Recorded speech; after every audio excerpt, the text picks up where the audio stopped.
States of America and to the republic for which it stands, one nation, under God, indivisible, with liberty and justice for all.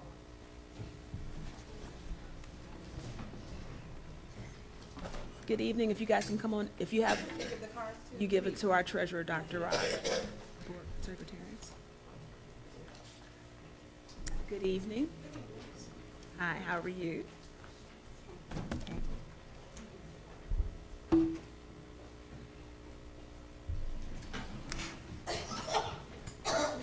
We are at item 1.2, approval of tonight's agenda.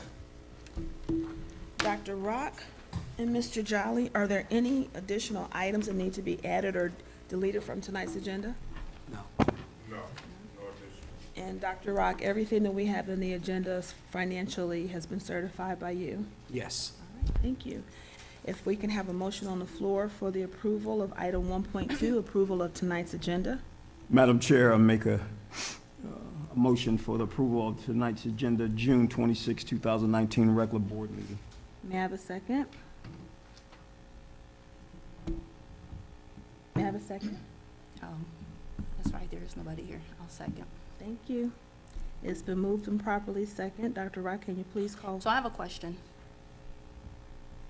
So the question is, none of the concerns that I have been bringing to this board that students and parents have come to me, and I'm trying to bring it to you guys' attention, and it's being pushed off meeting after meeting after meeting.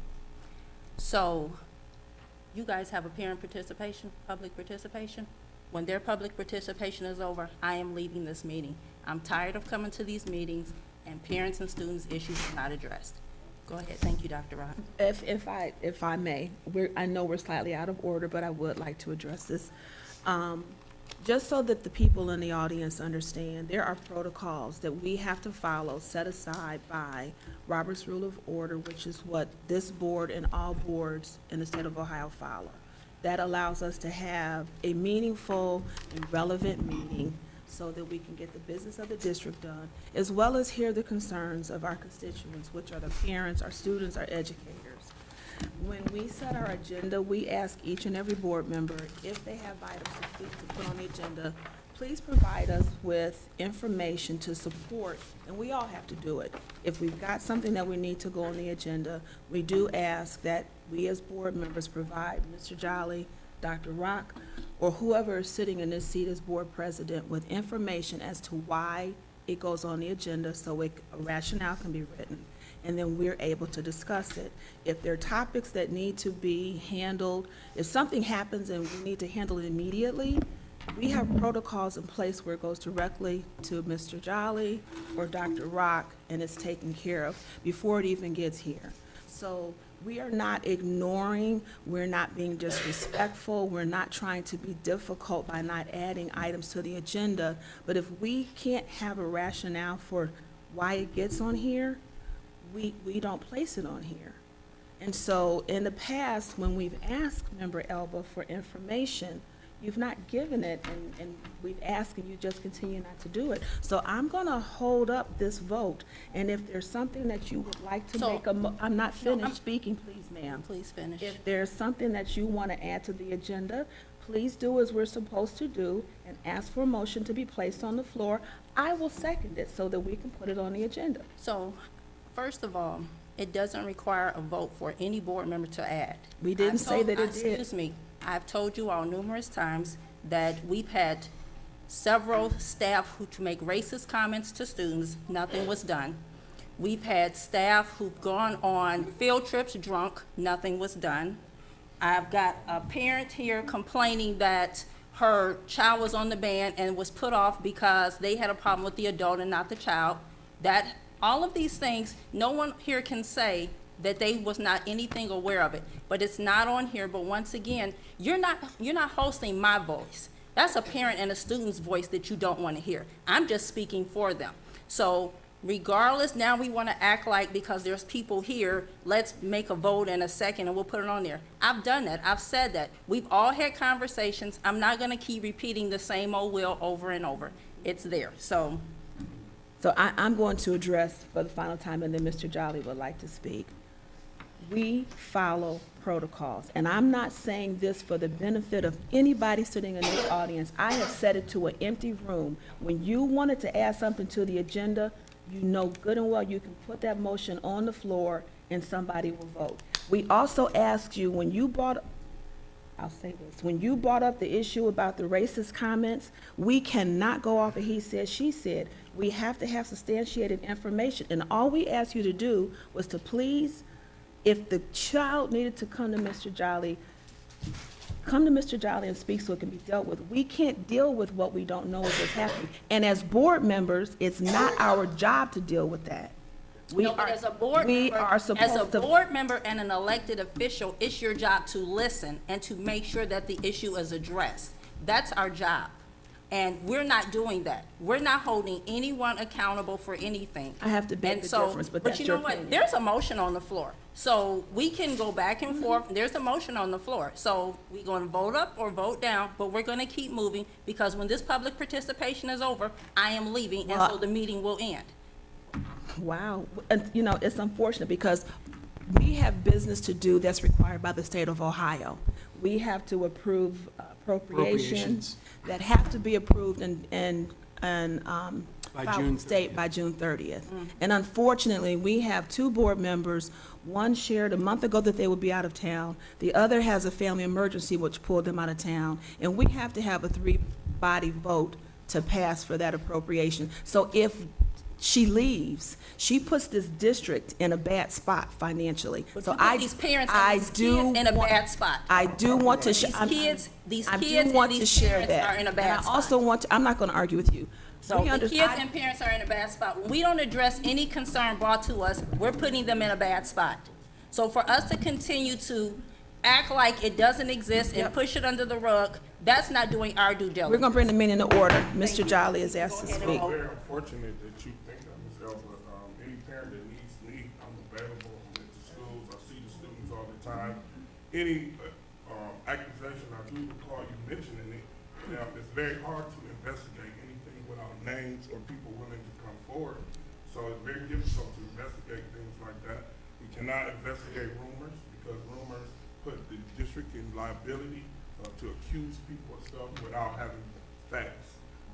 So I will say, I'll say to any parent, I'll say this anytime, any parent that wants yours, because I'm here every day, I walk around, see the students all the time. We don't dismiss anybody's complaints or concerns. People do have complaints and concerns. We're not a perfect organization. Everything don't work perfectly all the time. But we're here to listen and try to solve problems. So for it to be put out there that the board wants to ignore, we want to ignore racist teachers and things like that, that's totally false. And if we got facts, we investigate and do what we need to do.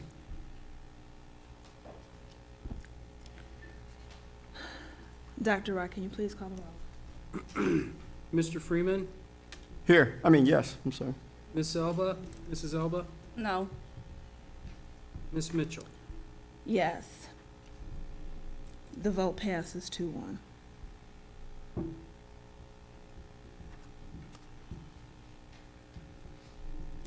Next on the agenda is item 1.3, approval of the minutes for May 2nd, 2019, our work session meeting, May 15, 2019, our regular meeting, and May 23rd, 2019, our special meeting. May I have a motion on the floor, please? Madam Chair, a motion for the approval of the minutes for the meetings, May 2nd, 2019 work session meeting, May 15th, 2019 regular meeting, and May 23rd, 2019 special meeting. May I have a second? I second. It's been moved and properly seconded. Dr. Rock, first off, is there any discussion about the minutes? None from me, Madam Chair. Dr. Rock, can you please call the roll? Mrs. Elba, No. Mr. Freeman, Yes. Ms. Mitchell. Yes, motion passes 2-1. Next on our agenda is item 1.4. We have a presentation by Mr. Eric Stubb from the Cuyahoga County Board of Elections. If you could please take the podium.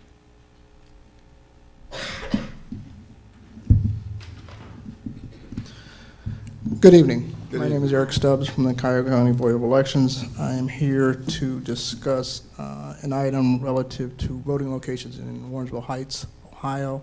It was discussed previously with City Council. Because of the closure of Eastwood, Dewey, and eventually the middle school, this is a pretense to that of moving everything to the, I guess you would call it the athletic center, a part of the school. Also in conjunction with that, the senior center is non-ADA compliant. Along with that, the decision was made to move all voting locations to this location.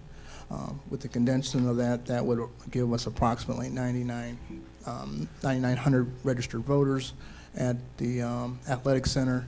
It'll centralize voting for this community as well as allow the community to engage voters to a point where you're able to centralize transportation, some other things.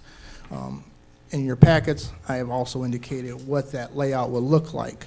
There will be upward of 50 election officials on site. We will be utilizing the Northfield entrance. We've identified, currently you have 3 ADA parking slots for that end of the building. We will allocate 48. So we're going to reallocate that so that, because those were some of the concerns that came out of City Council. There will be 148 spots on the Northfield side of the building.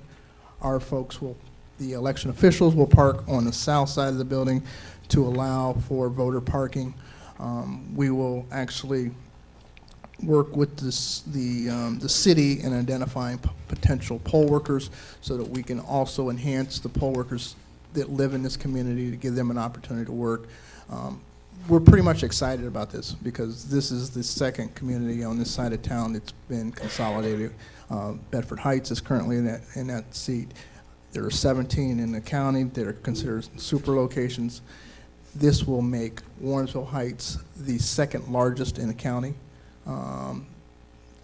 First, it will, as far as precincts, it'll be number 1, sharing that with Palmer Heights, but it'll be the second largest as far as number of registered voters. So, you know, there's a lot of positives to that. What's going to happen is at that point in time, we will send out notices to all the registered voters in Warrensville Center and Warrensville Heights. They'll get 2 once the move happens, and they'll get 1 closer to the election. But I've actually provided in your packet all the details, voting information, and any questions possibly you may have. Oh, I have a question. Yes, ma'am. You mentioned the closing of Eastwood, Westwood, John Dewey. I guess I'm a little confused because as a board, we haven't discussed anything about closing any schools. So I'm a little confused as to where that came from. And say that again about the senior center, I missed that. The senior center was non-ADA compliant. Okay. And we've continued to vote there because we were sort of in between a rock and a hard place. It was already mentioned bringing it to the library or the YMCA. So this was already parts and pieces already happening. With the intention, with the calendar as it is now, during your closure would happen in between during a presidential cycle. So if you were to follow the current construction cycle you have, people would be voting in one location and then they would have to vote somewhere else. We would have to find somewhere else, and actually there isn't anywhere else for those folks to go other than the high school. Okay, because from my understanding, there's a church inside of Westwood, and to my knowledge, I don't know if anyone else has had an outside conversation, but we haven't discussed what was going to occur with any of the buildings, let alone putting a church out of its precinct. So I'm a little confused, Well, but I thank you for sharing. Yeah, Westwood is not a voting location now. Eastwood is Westwood and Eastwood combined, so Westwood is not a voting Well, location. I'm just going by what he said. I'm sharing Westwood is not a voting location, as of today, it's not even a voting location. No, we actually left Westwood several years ago because it was not ADA compliant, and those folks were moved in Eastwood. In the fall of 2020, all the schools will cease to operate as they currently do, because all the kids will be moving into the new building. Right, but we haven't decided what we're going to do with the buildings. While I understand that people are saying we're tearing the buildings down, that we're selling the properties, that we're doing this, doing that, I'm not really sure where all these conversations are coming from, and this is the only place to bring up conversations like that, because otherwise you'll be violating the sunshine law. So I get what you're saying, but thank you. Yeah. This movement of folks, whether or not they're students or it's a functional building, if it's empty 364 days a year, I guess to open it up for that one day may be inconvenient, but at this point, we have to protect the integrity of the voting process. Moving people, if we moved folks from Eastwood into the middle school because it's closing, anticipated closing after, a year and a half later, we're going to have to move them again. This move will stabilize this voting community for the next 10 years. Okay. Yeah, for clarity purposes, just say for the proposed closing, because no decisions have been made at this time about the buildings. Yes. Yeah, and whether or not, to be candid, whether or not it was the senior center or we had actually looked at the YMCA, this movement was already in process. The fact that you have a facility is why we're utilizing your facility. And it falls within, as part of the Ohio Revised Code, we are actually able to use publicly funded facilities, whether or not it's the library, the schools, or a community center. Madam Chair, I have a question. For the library, why was that decision made? I mean, it was ADA compliant, and we have been using it. For The library, because at that point in time, you would have you'd have 10 precincts here and just the 2 at the library. Because of the proximity, it gives us the opportunity now to put additional resources into one facility, because you're less than a half a mile down from the street if you were to come here. Okay. And you already sent out the notice, or Coward County has already sent out the notice to those, what do we have, like 10,000 registered voters? 9,900 out of the 13,000. We already sent? No, sir. No, they have not been sent. Okay. Those will be sent, actually, the letter was sent to the city, I want to say Monday. After that response, it'll trigger effect, and then generally within 2 weeks, they'll get at least 2 notices. They'll get one when we make the move, and then they'll get one closer to the election identifying where their voting location is. So this basically all but eliminates, there's another report in your packet that tells the amount of people who go to wrong locations and have to vote provisionally, but all eliminates people confusing where they're going to vote. And you guys will have something at the actual five locations we have now? Correct. There will be signs posted at for the next 2 years, there'll be signs posted at those locations as they exist. If they're not there, of course, we'll still, even if they don't exist, we put yard signs at those locations. But for the next 2 years, what there'll be is signs identifying that their new voting location will be here at the high school. And will you ask the district or Superintendent Jelly, will you close those other schools anyway? Sorry, sir. Election day, will you close those other schools? Yeah, that'd be close. That's part- So all of them? Yes, sir. Thank you, Madam Chair. I would like to add one other thing to it. As we're speaking about the election process, to have on your radar the 2020 presidential, there's still the date has still not been solidified at this point in time. There is talk of moving it to St. Patrick's Day right now at this point in time. It was the 10th, now they're looking at moving it to 17th. So as part of, and I'm sure it's not on your calendar as a professional day. That's for primary? Yes, sir. Oh, that's the primary. Yeah, there's been talk of, at this point in time. I don't think it's been solidified, but there is talk, state legislation is moving it. Thank you. But we would like to make sure we work with you folks so that we have a collaboration on parking issues that may arise. Okay. Please be sure to work directly with Mr. Jolly in his office. Gotcha. Absolutely. Are there any other questions, comments? Thank you so much, Mr. Stubbs.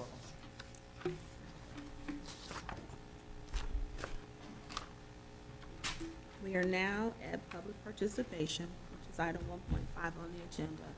And I do understand that there are concerns here. I actually spoke with one of the students myself about some of the concerns that he voiced and provided guidance on the best means of handling the concerns. So typically, when something of this magnitude happens, we do want to hear what's happening, but we will ask, because there's such a large number, if you guys will, I know that you fill the public participation cards out already, so that we can maintain order and we can have a good conversation to understand what's happening. would you all mind having one person speak on your behalf? I personally want to hear from all the kids.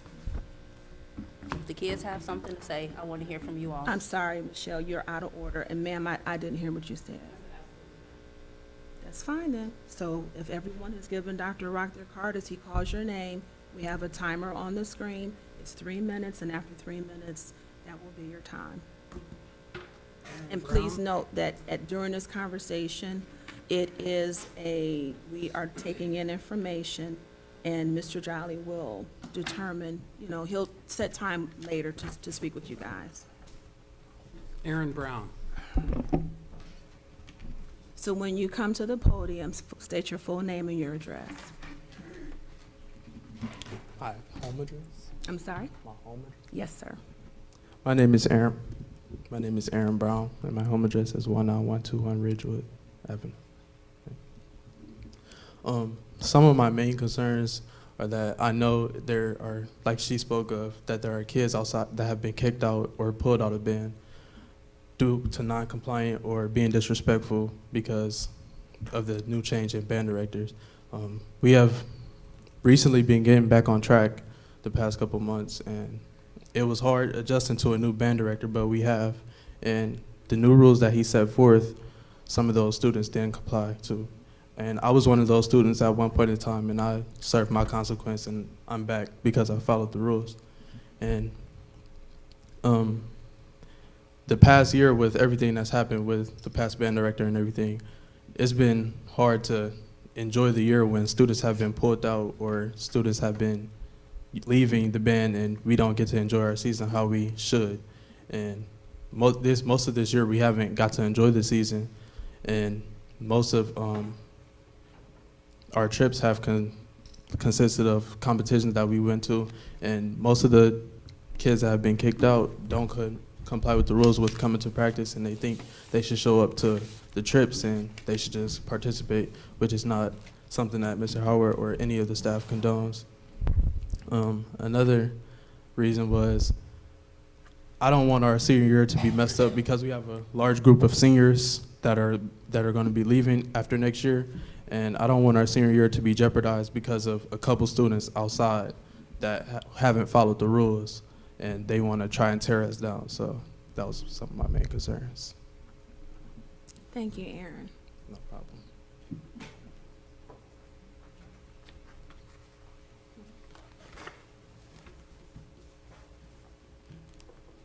Robertson. Thanks. Ananda.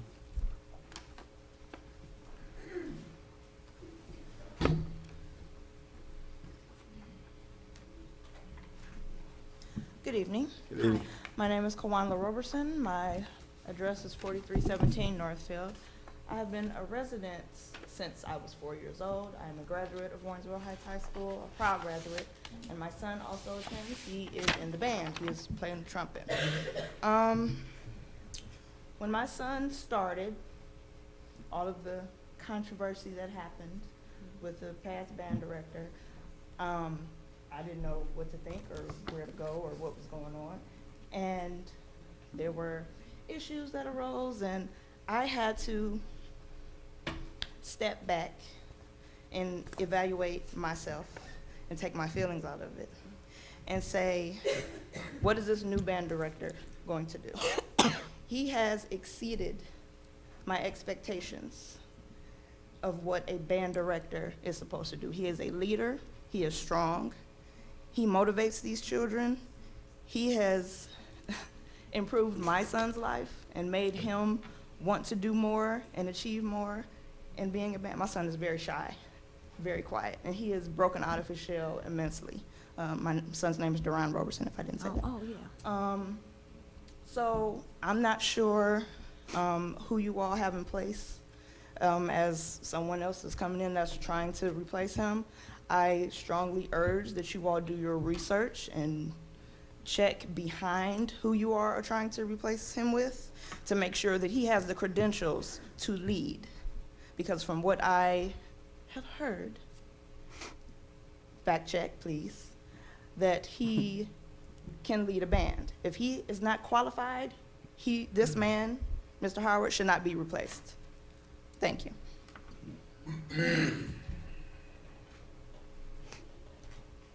Tiffany Hall.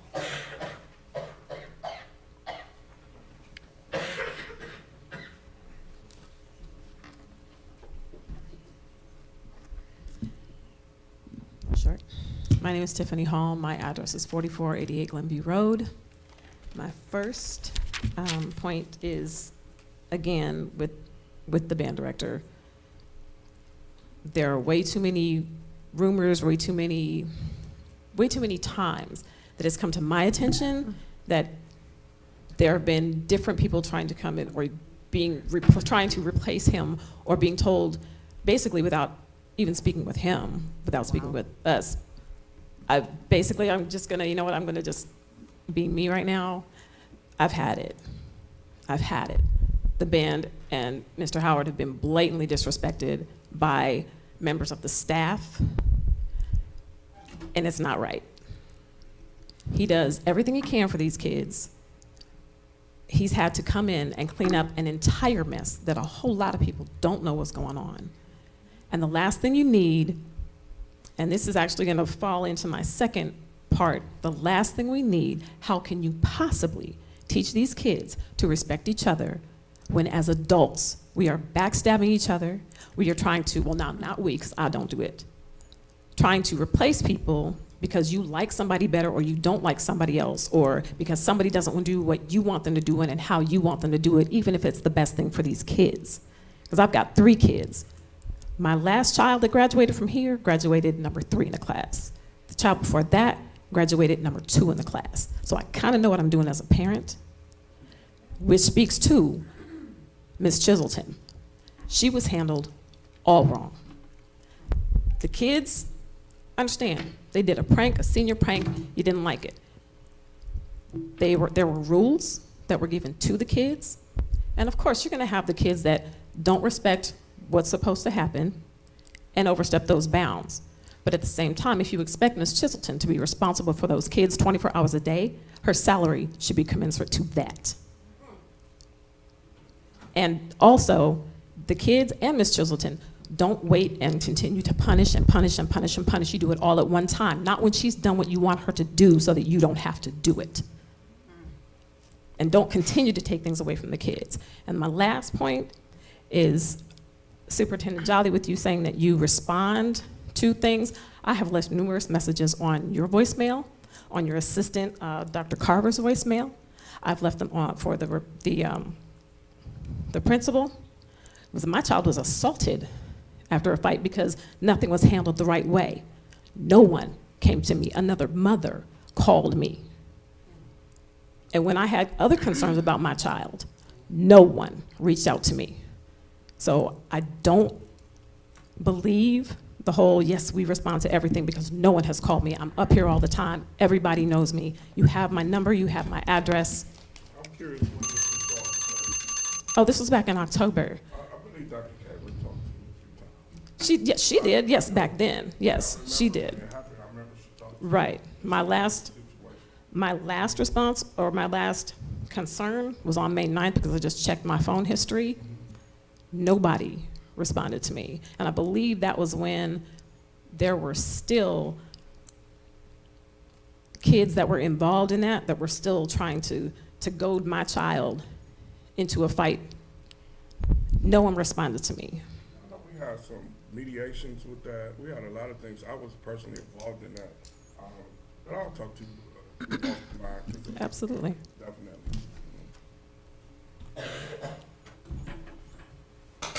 Kara Hairston, band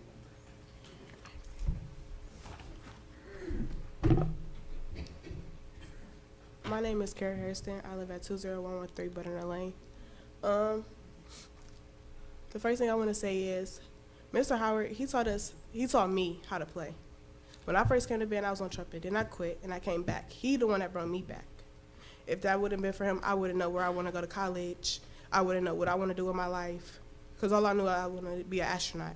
Now I know where I want to go, what major I want to do. He's done everything. There's nothing that this man has ever done that was wrong in my eyes.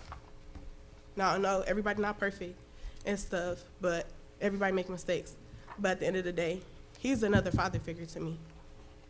And at the end of the day, he does everything for everyone. When stuff happens in band practice or stuff happens outside of band practice, if I need him, I know I could text him, or I could have my mom reach out to him, or another band parent to reach out to him, and he'll make sure he'll handle it. It's been plenty of times where I couldn't come to practice because of something. He understands. It's been plenty of times where something done happened, and he'll let me have my time. Like when my grandmother passed, he let me have my time, and I came back when I was ready. He never did anything wrong to nobody, all of that. Thank you. Thank you. Sonia Jones.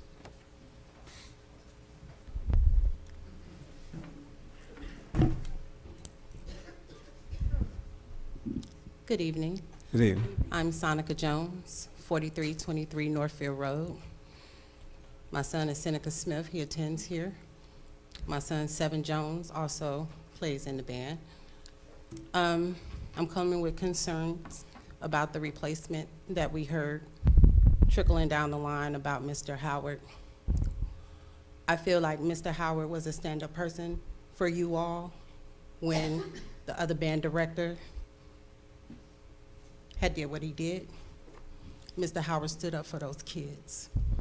So I don't think the person that stood up to fight for those kids should lose his position. I think that that is that's the wrong decision to make here. I don't think it was another band director that actually put forth a study table for the kids to actually study, do their homework, and we can actually have hands-on with helping them to increase their grades and do well in school before they even have band practice. This is the thing that he came up with. The booklet that he put together to create laws and boundaries within the band and the structure and order of which the kids will have to follow, he sat down and he put that together. So he wouldn't have no other parent to come and say, well, this wasn't this and my child did this. No, he got to follow the rules like everybody else. He does what he can. He's here day in, day out. He has a 1-year-old child that he has to take care of by himself, and he does that well. And I just feel like the move that you all about to make with replacing him with someone that's just a educational music teacher, but don't know band, because he said it out his own mouth, don't know band, but he's gonna come and take over the band. How is that so? I just feel like you all are making a huge mistake with trying to replace Mr. Howard from these kids. These kids have been through a lot. The counseling wasn't extended enough for them kids. They still need counseling because a lot of them haven't healed from what happened with Keaton. A lot of these kids didn't come back because they just didn't know how to come back. They didn't know what to do. Kids are still needing counseling from this. So that was a big deal. And so to just try to replace the person that stood up for them would be the wrong thing to do. Thank you. Thank you. Dr. Rob. Brenda Jones.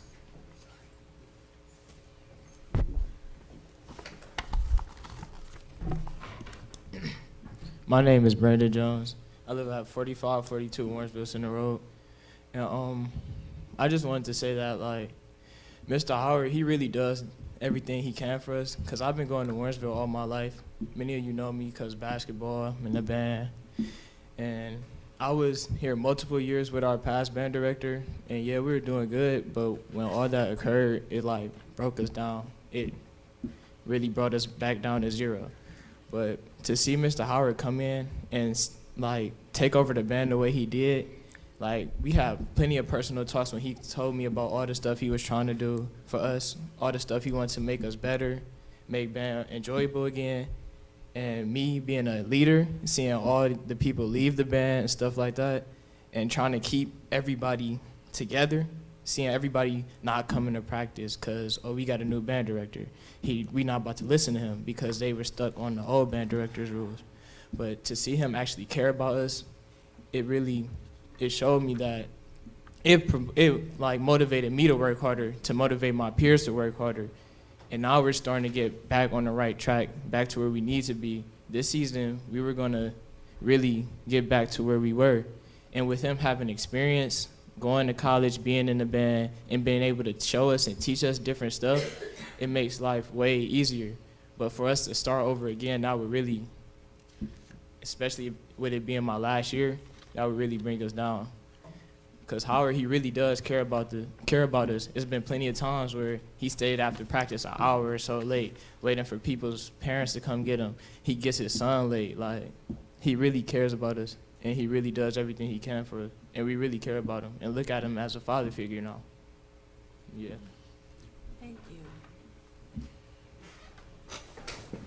Mr. Chambers.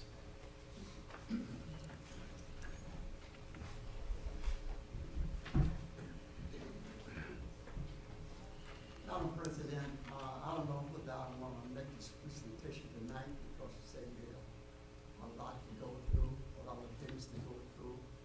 And I have quite a bit of talking to do. And I don't want to hold Ms. Elder here because she says I am too loquacious every time I start talking. But there are some academic things I wanted to talk about tonight. And I could postpone it and talk about some other night because I want to do it before the school is open again. These things to me are very important, and all of them are academic wise. So if you allow me to postpone my presentation, that's what I wanted to do. Unless you can have a lead occurring where you can plot age against time. And then you'll need more time to do what I has to say. And you and I had this discussion already. Yes. How many minutes? Mr. Chambers? Yes. So I leave it to the board if they want me. How many minutes is the presentation?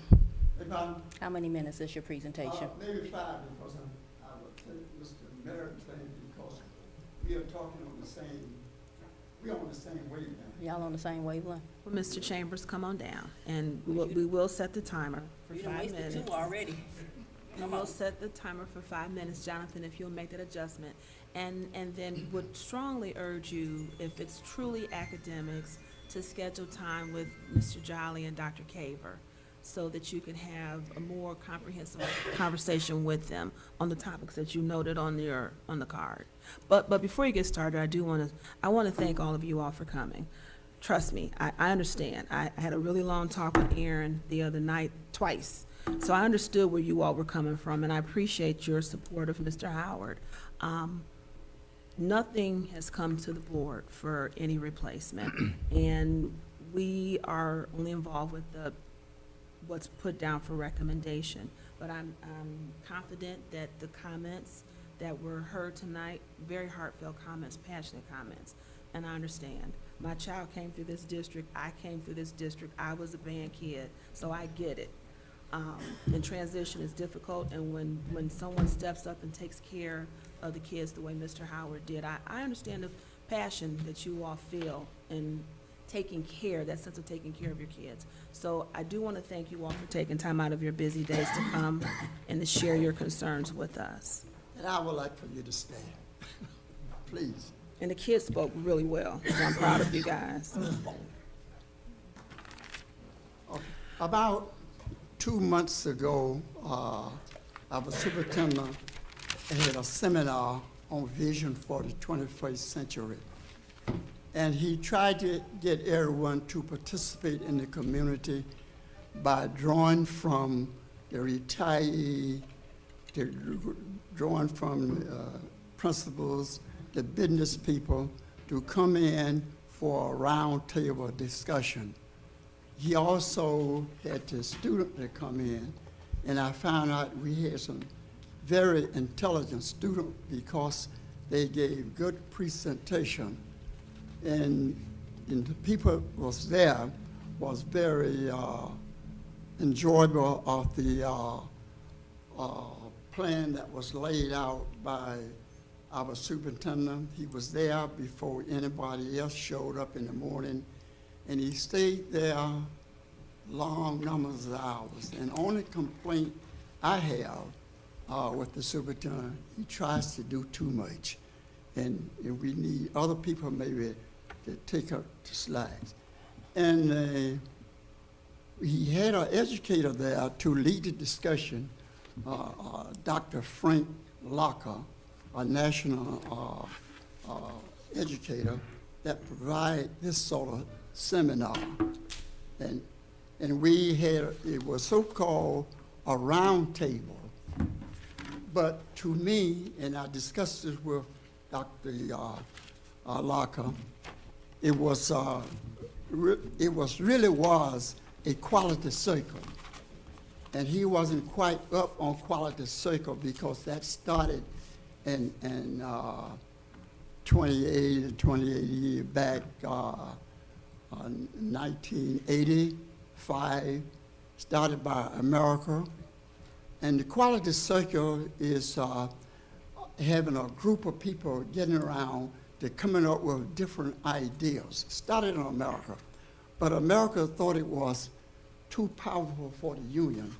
And so the Chinese and the Japanese picked that up and perfected it.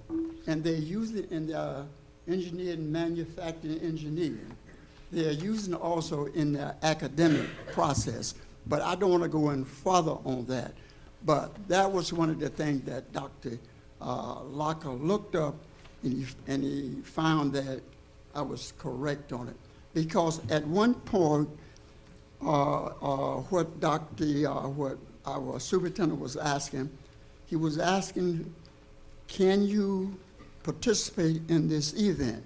And so he laid out 10 different things for you to decide whether you can participate. And one thing that jumped out to me was able to relate local issues to a global context. And so when I brought up that situation with Dr. Alka, he elaborated on it. But that isn't what I'm really here to talk about. We here a few months ago, last year, we passed our levy with 76.9%. I think that's the highest ever in the in Ohio, passing a levy. And who passed that levy? It was some of the people at my age that was so-called on fixed income passed that levy. And why did they pass that levy? Because they have been through some of the same stuff that I've been through. When I was coming up, bear with me. Listen to me. I'm listening. Okay. When I was coming up, I didn't have electricity in my home. And it was 9 of us living in a 3-room house. Front room, middle room, and a kitchen. My mother used to buy 10 cents worth of kerosene to last a week, and she would put the lamp out at 7 o'clock while we can last the whole week. And so after the lamp was out, I would go down on the bridge where we had the lamp over the bridge and finish my study. If I go to the library, they will hand me a hand me a book through the window, and I couldn't come into the library to read. And this, my friend, are some things that you will never forget. So I say at that time that whatever I can do the rest of my life, I will help those that coming behind me. So when I'm driving at Northfield Road, and when I see kids leaving school at 1 o'clock, it bothers me. And I get emotional about it. Because I feel they are leaving a lot on the table. The superintendent have different programs. PLTW, STEM, an AP program for the kids to participate in.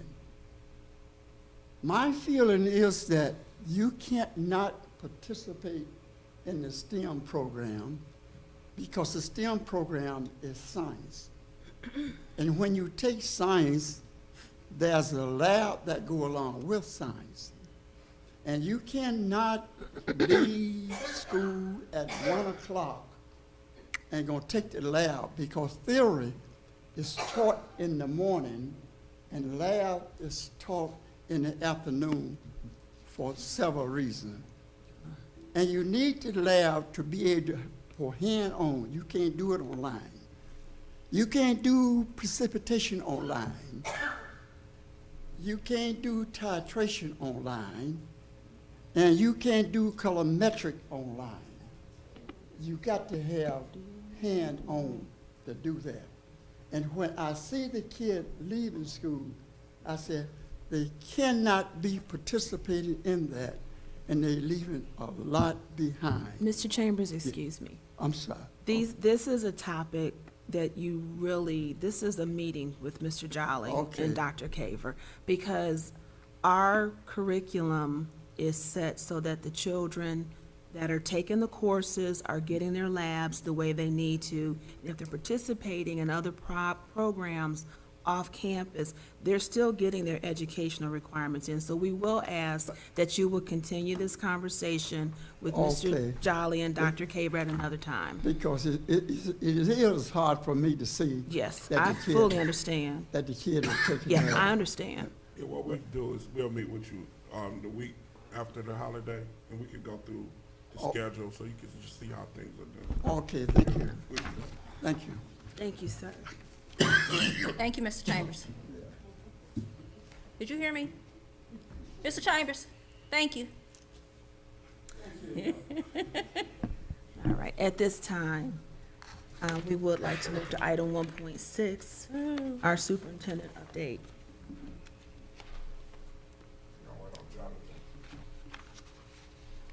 I'm trying something new today, Prezi. This is a new way to present. It's a real short one, but I just want to go over a few key things and opportunities.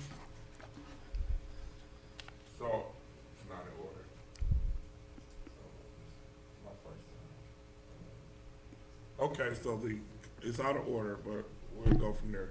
The convocation, this is when our teachers come back to school, will be held on Friday, August 9th here at the high school. It began about 8 o'clock. So all the teachers that's here, we start our staff members on August 9th. Everyone comes back. First day of school this year is on Wednesday, August 14th, 2019. All students will be returning to school on Wednesday, August 14th.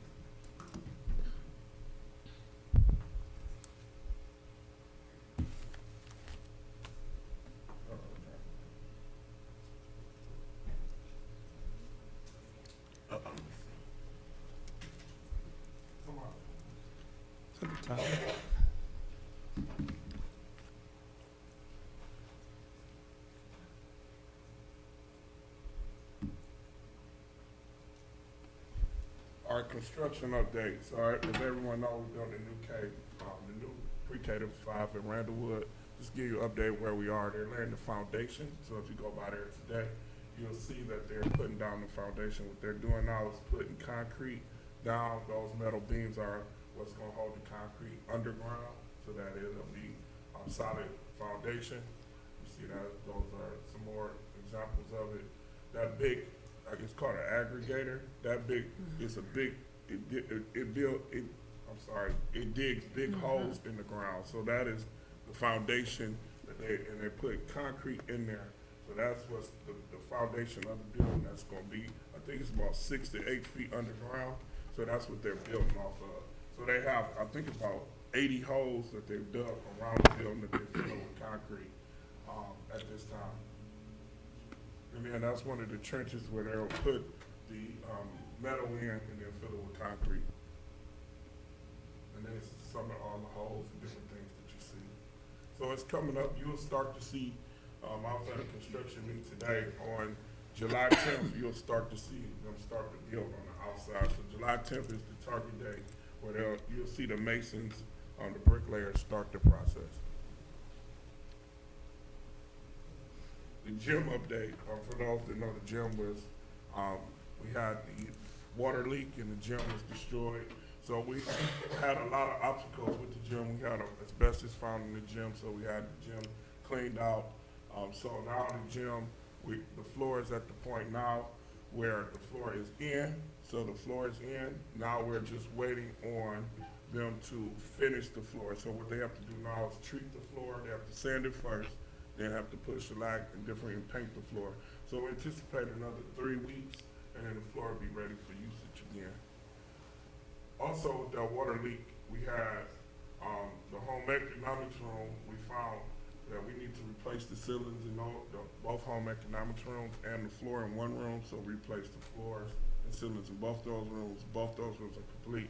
One room we still have to put a new floor in because it's concrete floor, but the ceilings are done. Those rooms will be ready to go.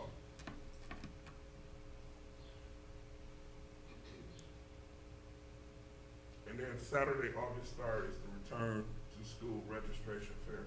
So the band will more likely be playing at the registration fair. We have vendors, all type of activities for all students returning.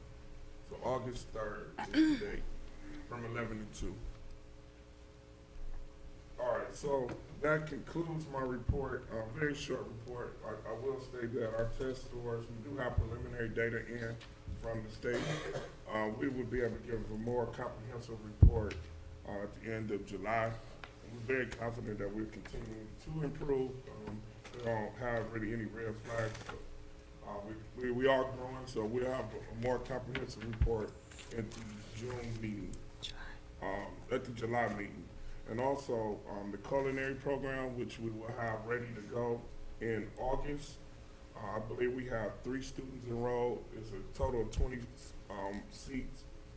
We do have to share with the other schools in the consortium, but the culinary program will be a Warrensville program, so we will be the host of that program.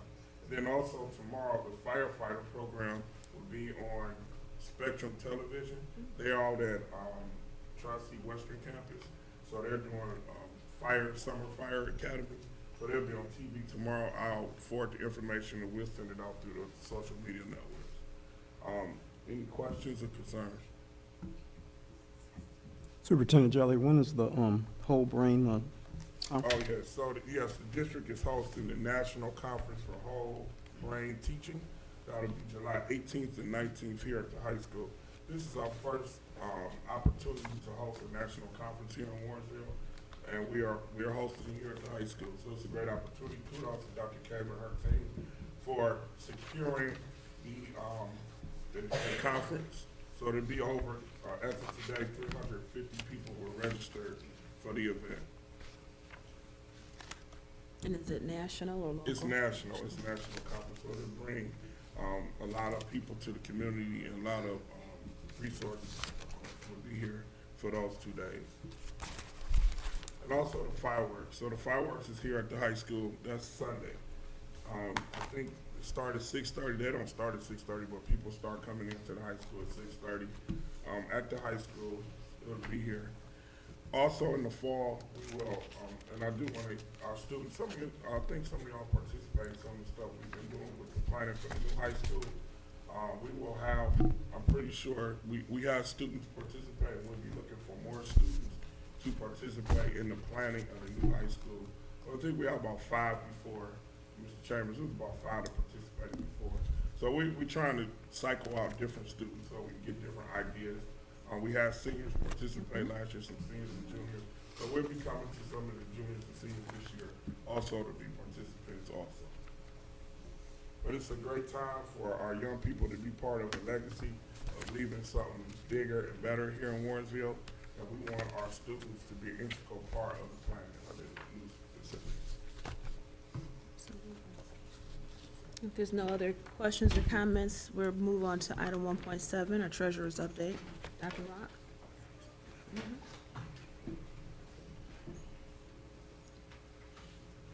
Thank you.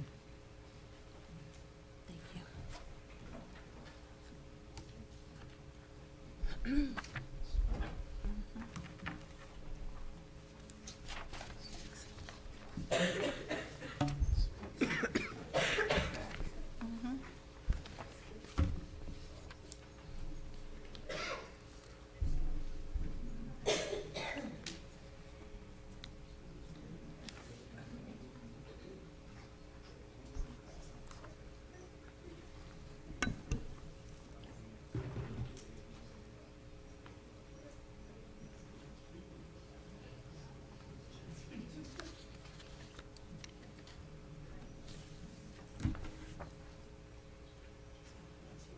So, I got I this. think we did.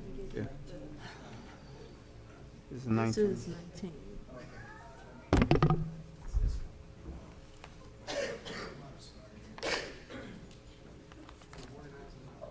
Thanks.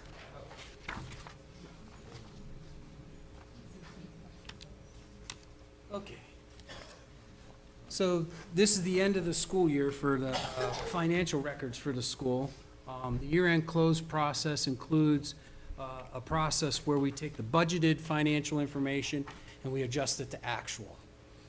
And then there's also a small budget timeline for the end of the school year until June 30th. In other words, today is June 26th. We still have 4 more days to go. This year it happens to be that there's 2 more business days. So we still budget for those last 2 days on some revenue that may come in and some expenditures. The auditors require that by the year end, we have year-end appropriations by June 30th every year.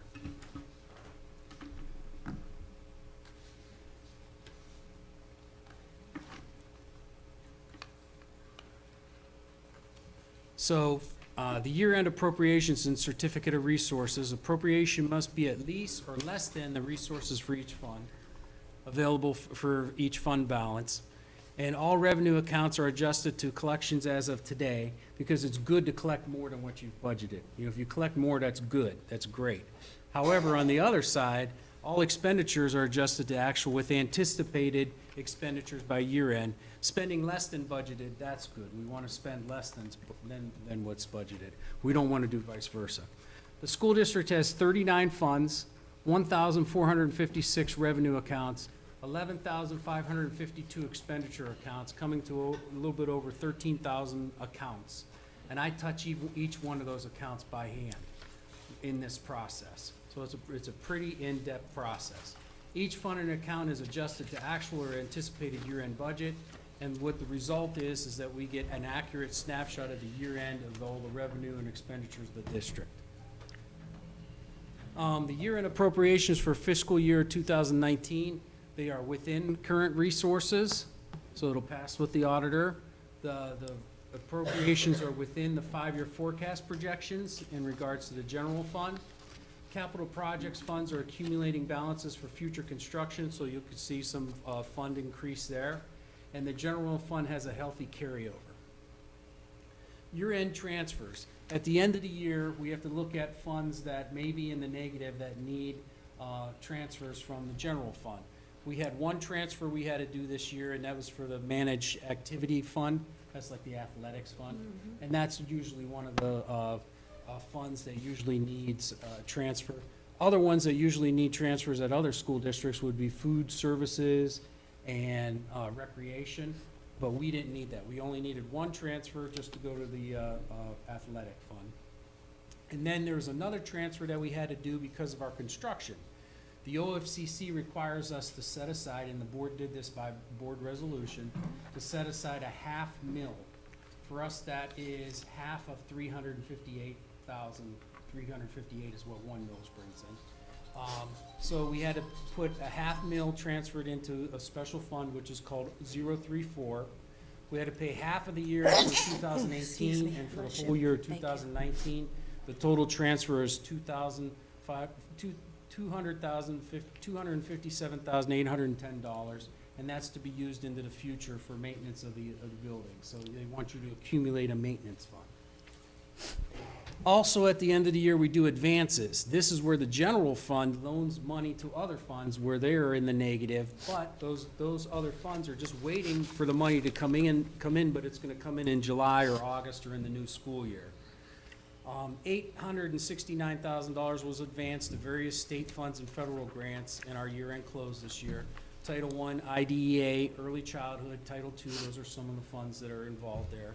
The funds will pay back the general fund in the following school year. Usually this occurs in October, November, because September is the final expenditure reports that we put in with the ODE, and then they get those final amounts out. Then the other part of the process, not only do we have to have our appropriations that end this school year in June, we also have to have our temporary appropriations done for the new school year. So just as Mr. Jolly was giving the first days of school for next year and everything, we're doing the same thing on the financial end. Temporary appropriations for the new school year are due by June 30th. These are short-term appropriations because what we're doing is this allows us to spend from July to September while we're making the permanent appropriations. Permanent appropriations are due September 30th. The temporary appropriations are based on projections and estimated fund balances, along with anticipated spending, but then again, the budget gets worked on and the final budget comes out in September. The fiscal year 2020 temporary appropriations are within estimated resources and within the 5-year forecast. And then that concludes my section. What I did want to note, though, is that we have retirement in the treasurer's office. Our assistant treasurer is retiring at the end of June. This has been a key accounting service. She has provided key accounting services for the district for 6 years. She was a prior state auditor, and she even audited Warrensville Heights before she became the assistant treasurer. She ensured that there was proper compliance and daily financial operations with the district for 6 years. She was the chief liaison for the state auditor's office. She handled it. We got clean audits every year that she's been here, and she's been a key personnel with communicating with the auditors while they're here.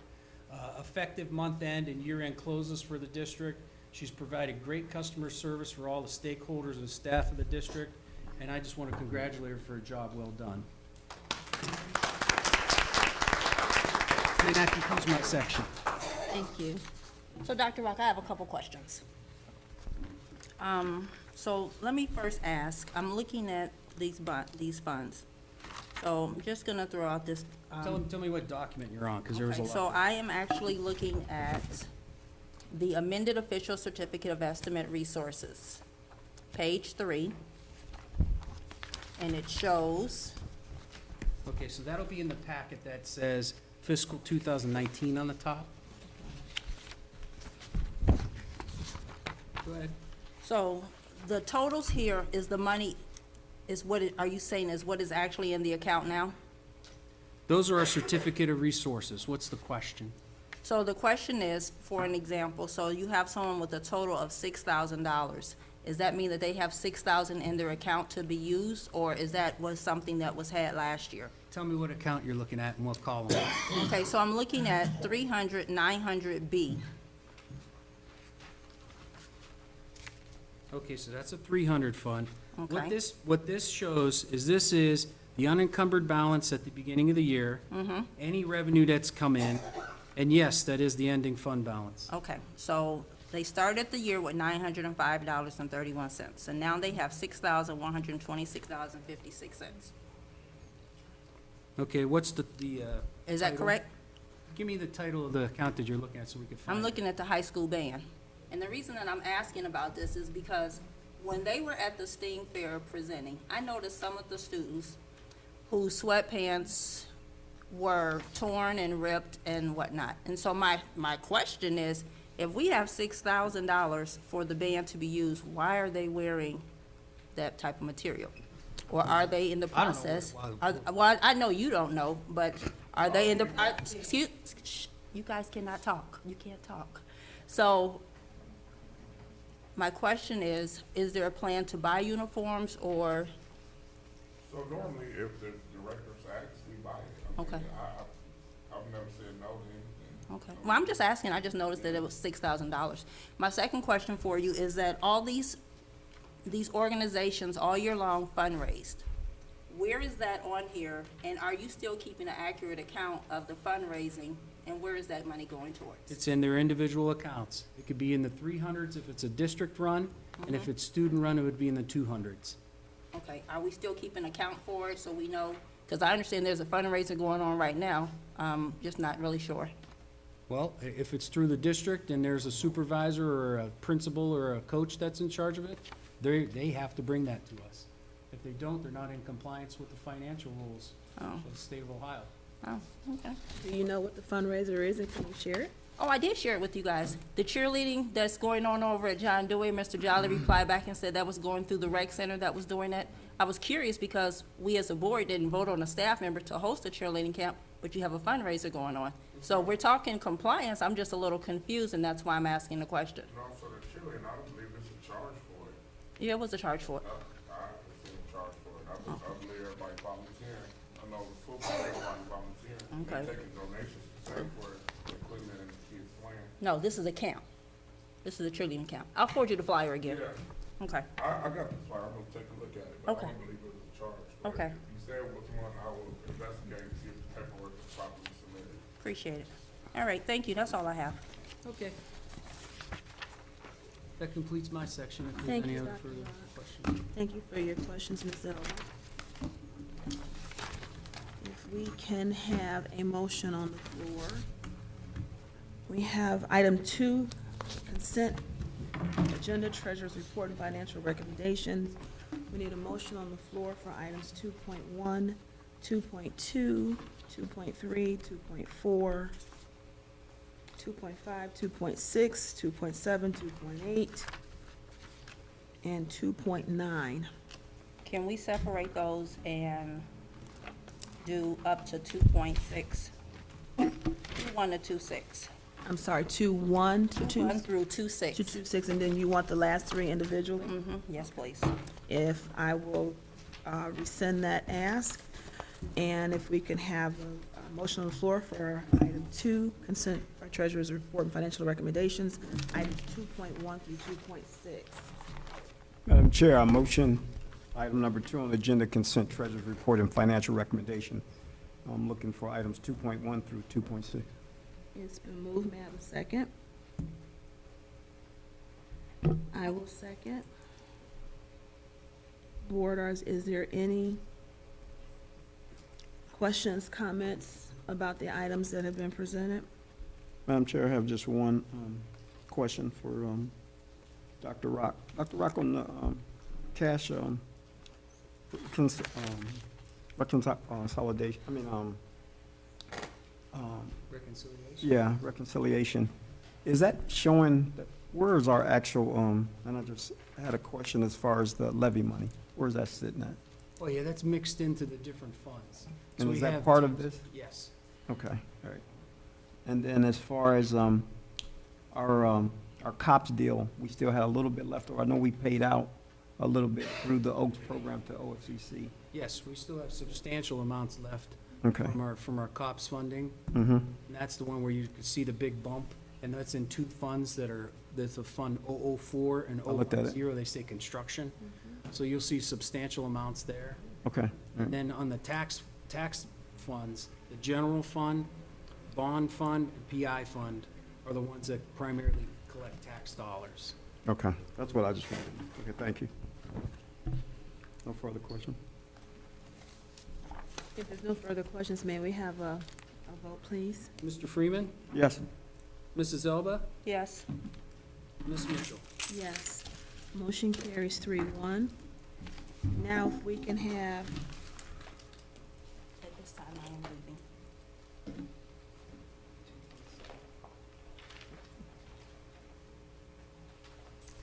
well, this puts us in a bit of a situation because we're not able to vote.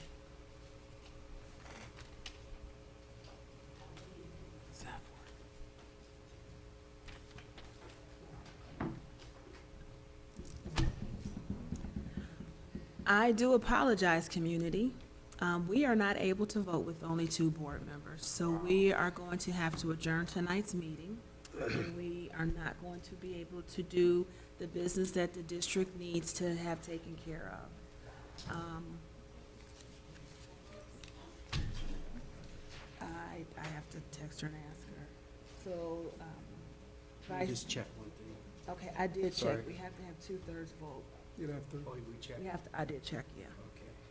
And I checked with the attorneys as well. So, I am very sorry. This is a very unprofessional, move, and we're gonna have to adjourn, but we do thank everyone for coming. And I would ask all the parents that came, come again.